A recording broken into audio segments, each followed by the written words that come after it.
Hi, my name is Jens Peter Kurb. I'm the game director in Kane and Lynch, Deadman. And today we'll be taking a small tour of our floor at IO Interactive and talking about story of the game, not as much the content of the story, but more like the development process of it and how we've come along with having these two guys at this point.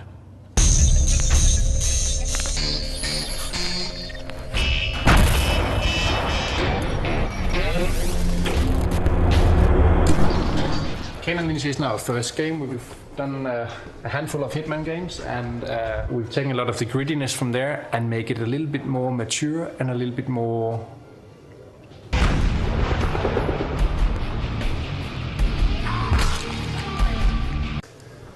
real, if that's a proper word for it. One of the things that became quite apparent quite quickly was that we had a fairly gritty game on our hands. Like it was a crime game. It was quite brutal.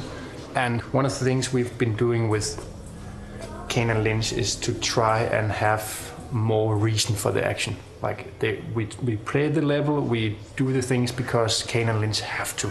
I don't have to listen to your shit.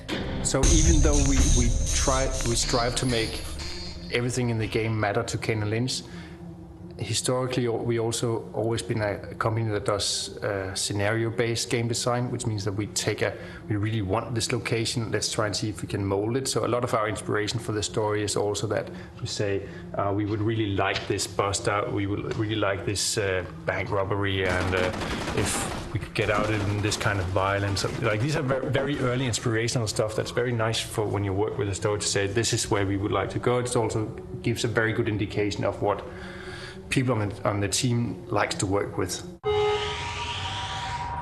Just keep it cool. Having young guys, like if you look at this guy, like that's exactly what we don't want. Like he's way too pretty. He's perfect in shape. He's not at the end of the rope, right? He's not kind of like the guy behind. This is more the atmosphere that we've been looking for.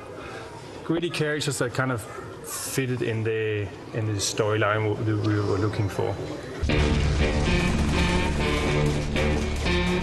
When we started Kane and Lynch, we had a little bit of a game before that, and Kane was kind of the star of it, and it was a single-player story thing that was going along, but Lynch was there as a bystander, almost a sidekick. And he just kept popping into the story. Whenever we did a scenario, it was like, oh, it would be nice to have Lynch here, and why don't we use Lynch to bounce back on a dialogue or something like that. And then at one point it became quite apparent that the whole thing evolved around kind of a body movie genre. Stop bitching. We still got a long night ahead of us. Bitching? I'm not bitching. I just hate being ignored. It's not a game where you have to sit and, listen to story, play difficult gameplay or anything. I think we've hit a pretty nice mix of giving you some background info, giving you some character, giving you some reason to not like these guys. I don't like them. I might approve of Lynch. I definitely dislike Kane, but I still care about him. That's kind of been our approach to. You don't really have to have characters that you can relate to completely. Just look at Scarface or Unforgiving or anything like that. Like they're bastards, but I still care about them a little bit, and that's kind of the path that we've taken with Kane and Lynch.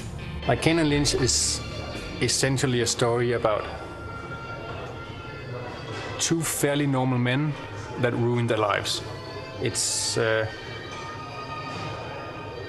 And they ruined it so badly that they can't really come back to it again. So they lost their connection with their old life, and they're trying to fix it so much. Like really trying to fix the trouble, but the harder they try, the worse they make it. And they're both in a situation where they always fail.